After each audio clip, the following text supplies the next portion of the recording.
Alors, donc, nous sommes une association, on fait de l'airsoft, c'est une variante du paintball. C'est quelque chose qui se joue plus en équipe et qui se pratique avec des répliques d'armes à feu. Ça peut paraître un peu réticent lorsqu'on l'entend, lorsqu'on le voit, mais lorsqu'on est dedans, ça développe quelque chose qui est la camaraderie, la fraternité, la bonne ambiance et le fair play. Donc on a décidé aujourd'hui de venir et de représenter, de faire redécouvrir cet airsoft et aussi montrer que c'est accessible aussi aux personnes qui sont handicapées. Alors le principe de l'airsoft, c'est similaire au paintball, deux ou trois équipes s'affrontent pour un objectif, pour le fun, pour le plaisir. On se tire dessus. La nuance avec le paintball, c'est que l'airsoft, il n'y a pas de marquage au niveau des billes, c'est pas des billes de peinture, les billes sont en amidon de maïs, donc elles ne polluent pas. Et lorsqu'on est touché, c'est de notre fair play, par le respect de l'adversaire, qu'on se déclare hors jeu. Allez, tu armes, tu te mets en joue la cible et au bip tu pars. Hein.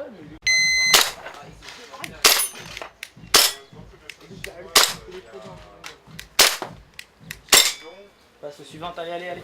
Alors ce qu'on propose aujourd'hui, puisqu'on n'a pas vraiment la surface pour laisser les gens s'affronter, donc on propose une nuance de l'airsoft qui est le tir sur cible. On a des cibles, un parcours de tir, c'est dynamique, c'est accessible aussi aux personnes qui sont en fauteuil. Et aujourd'hui, on les propose de découvrir cette discipline et tout ce qu'on reçoit, c'est reversé au Téléthon.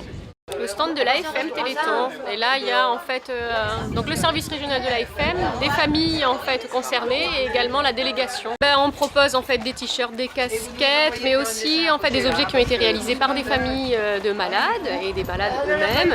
Et également, je crois que derrière moi vous avez des stylos, vous avez des gobelets aussi et des petits jeux pour les enfants qui sont en fait tous estampillés matériel Téléthon. Alors pour l'opération, c'est toujours de faire mieux que l'année d'avant si c'est possible. Je crois que les objectifs l'année dernière on était à peu près à 50 centimes en fait de dons par personne si on ramenait ça à la population, donc ça fait environ 430 000 €.